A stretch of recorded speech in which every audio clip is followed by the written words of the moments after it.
Hello once again. This is a video for The Great Gatsby, Chapter 7. A lot happens in this chapter, a lot of plot. This is a book where um, you get a lot, it's a slow build and exposition, right?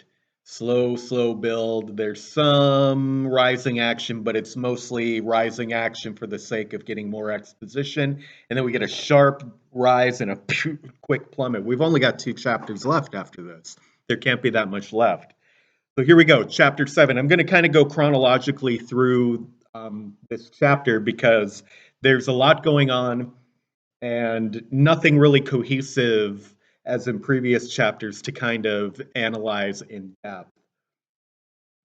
Starts out with Gatsby, or not Gatsby, Caraway, with the quote, his career as Trimalchio was over. Trimalchio is a character in a Roman comedy or a Roman novel, um, and he's a former slave who became wealthy through distasteful tactics, which is exactly what Gatsby does, right? We learn kind of the truth, although Gatsby never admits to it.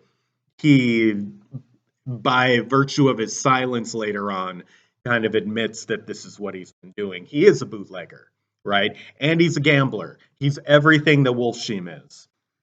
So he is somebody who has become extremely wealthy through bootlegging, through these distasteful things, right?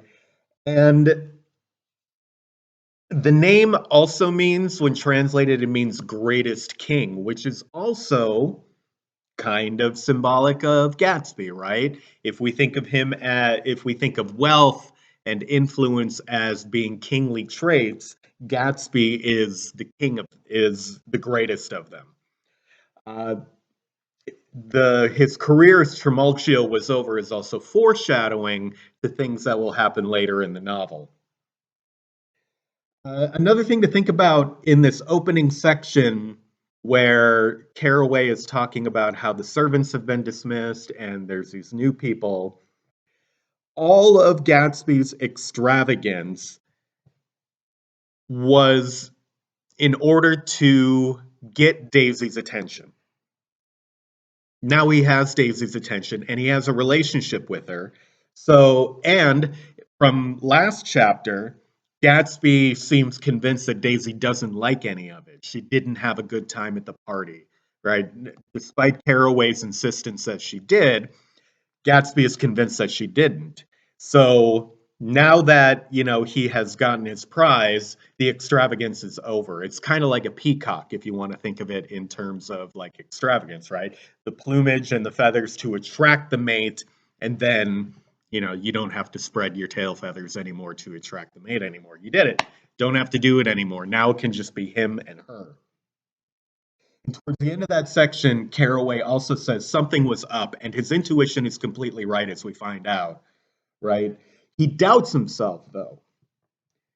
And he doubts himself because of how audacious it would be for Gatsby and Daisy to tell Tom that Daisy is in love with Gatsby, never loved Tom, and that they are leaving, right? It's an audacious thing to do.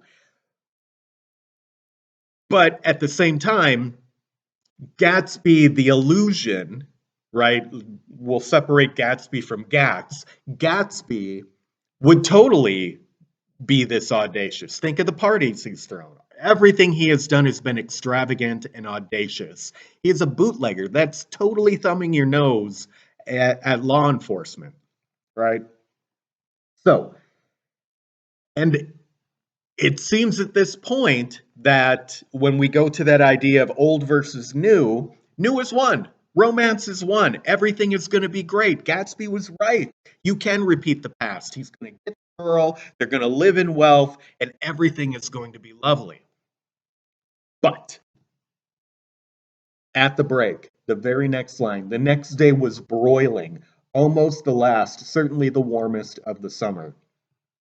heat, right? Imagery of the heat. And this goes on throughout until they finally leave New York later on. Symbolically, the heat or connotatively, heat is oppressive, it's crushing, right? We've all been outside when it's hot or stuck in a hot car or something like that. You get antsy, you get irritable, it makes you uncomfortable. And this is symbolic of this entire middle section of this chapter. The entire thing, it starts out hot and the heat just increases. They go to the house. Gatsby and Daisy are gonna tell Tom, but already the heat is too much. Plus, on top of that, there's all this description throughout of people sweating and perspiring, right? Almost like they're melting, they're losing parts of themselves. They're unable to hide anymore, right? There's talk about people sweating through their clothes. Clothes are used to hide people, and you're unable to do that in this heat. Everything will have to come out at this point. The luncheon at the Buchanans, there's this nervous, ominous uh, mood to it. The tone, Caraway's tone, is reflects the discomfort that is felt in the house. Um, and secrets are ready to spill at this point. But Gatsby can't do it. He says later on, I can't say anything in his house, old sport.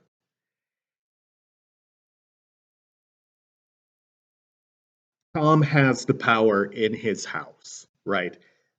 The house is a shrine to Tom, right? The white exterior, the red inside. And Gatsby is powerless in there. He can't do it, right? Now, we could interpret this to mean like a respect thing, like, how are you going to disrespect a man in his own house, right? If you're going to do it somewhere else. But I don't think it's that. I think there's a power that this house has that, like, it's, later on we're going to talk about Tom being racist Superman again, but it's almost like the house is the source of his superpower. It's everything.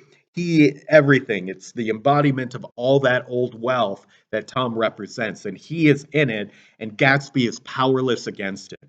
So that idea that the new has won that I just brought up, here's the first chink in that, right? If new is truly won, there should be no problem coming over to Tom's house and saying, it's done, take a hike, or we're taking a hike, right? But he can't. Gatsby also says her voice is full of money. Bingo, bingo, bingo, bingo. That is foreshadowing to what happens at the end of this chapter and what is going to happen later on, right? Her voice is full of money. What does Daisy want? She wants comfort. She wants to be taken care of. She wants to be the statue, the goddess, the idol, laying on the chaise lounge by the pool, right, in her white robe with her successful golfer friend, drinking mint juleps or, gin rickeys or whatever else. That's what she wants. And she can have that with Gatsby now that Gatsby is wealthy. She already has that with Tom. But now that Gatsby is equal, she can have that with him. When they leave for town, this the section that now it's I don't know if it's just a convenient plot device in order to get Tom and Jordan in the wrong car so that Myrtle sees them at the gas station. I want to believe that it's not just a convenient plot device to do that. So, if we want to assign some symbolic metaphoric meaning to it, Tom is stealing Gatsby's chariot, right? We go back to the description. It's golden. It's got the ornate designs on it. It's his chariot, right? It's the chariot of the god, right? And Tom steals it away from him. You take mine. I'm going to take this.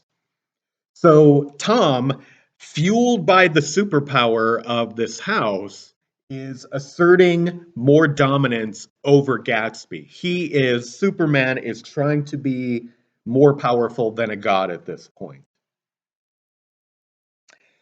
And later on, he demeans it by calling it a circus wagon.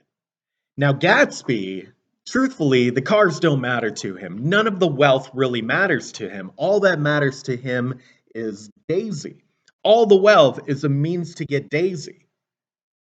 However, symbolically, this is what it does. And Gatsby shows some nervousness, and this is some foreshadowing as well for what will happen.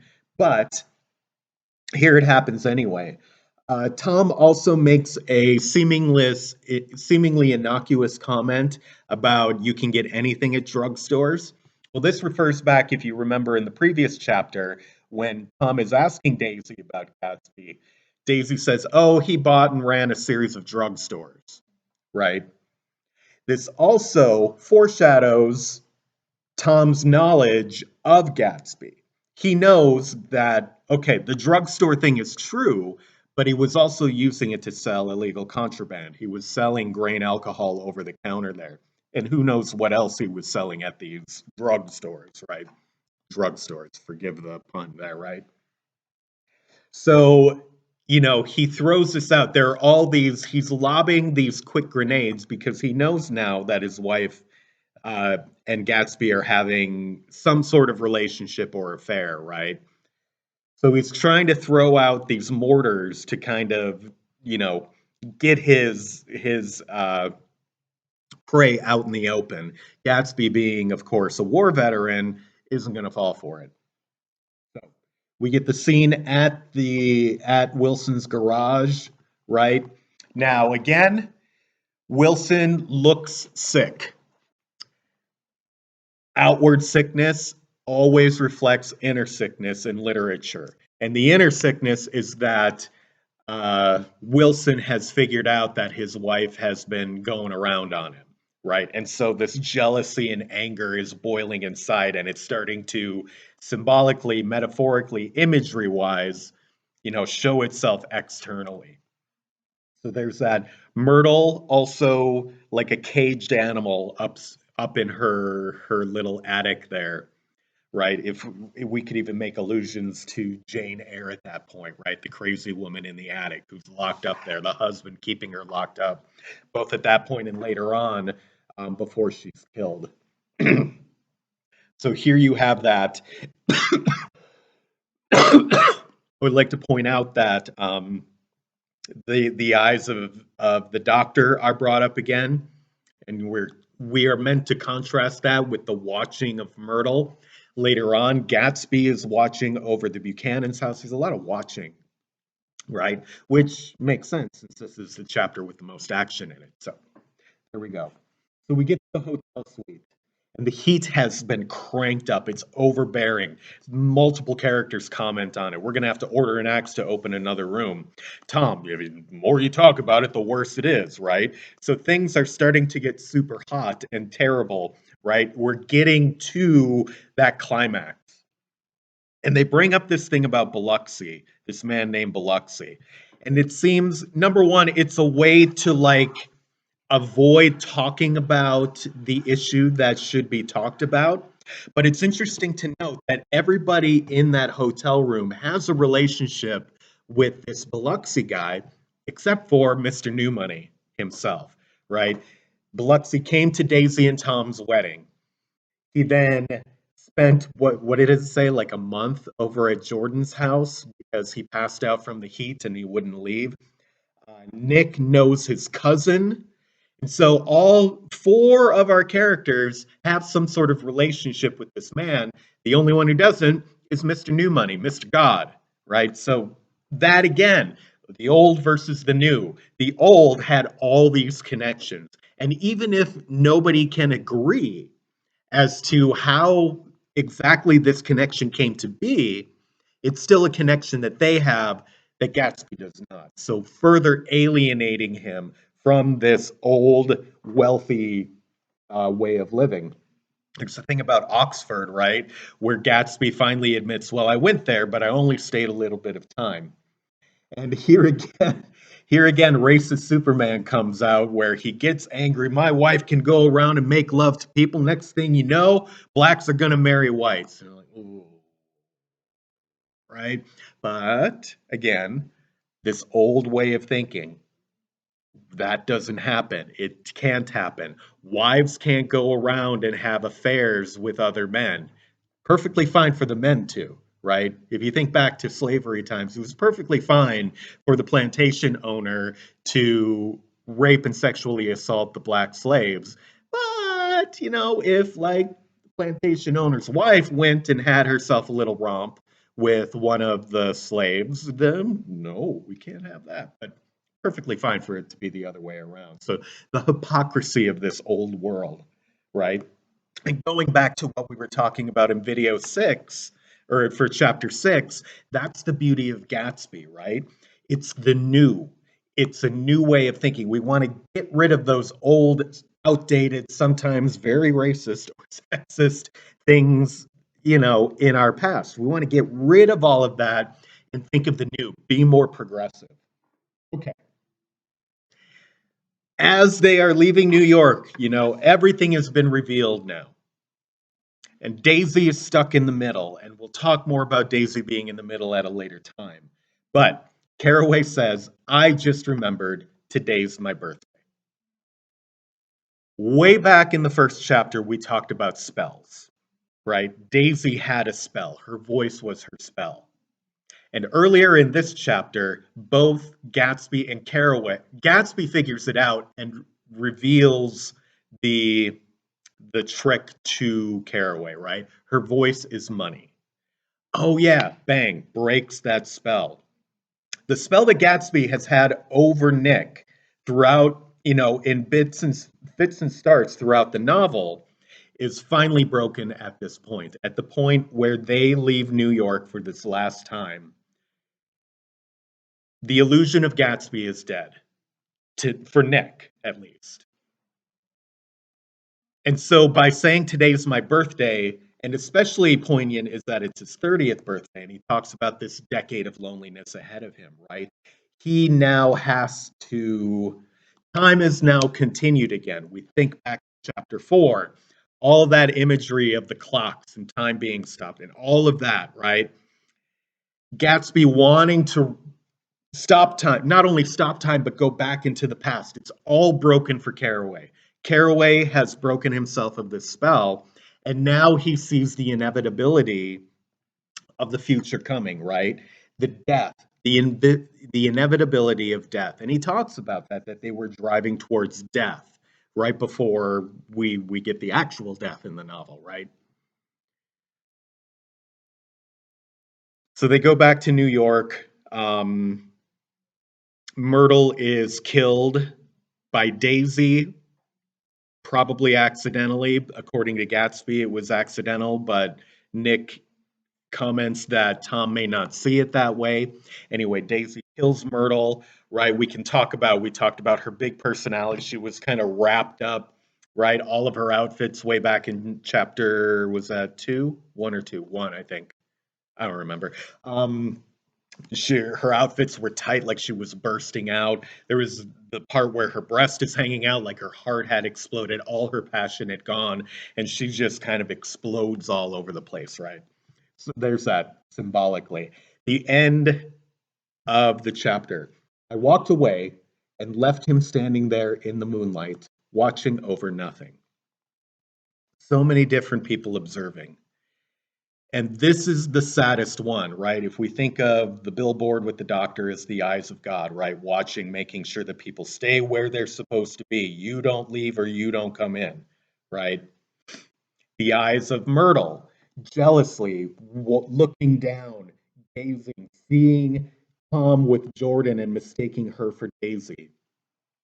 And now we have Gatsby watching over the Buchanan's house, watching over nothing because the old has won. It is winning. We get the description of the scene inside the house because Nick goes up to take a look, and Tom and Daisy are at the table. There's food and drink in front of them. They haven't eaten.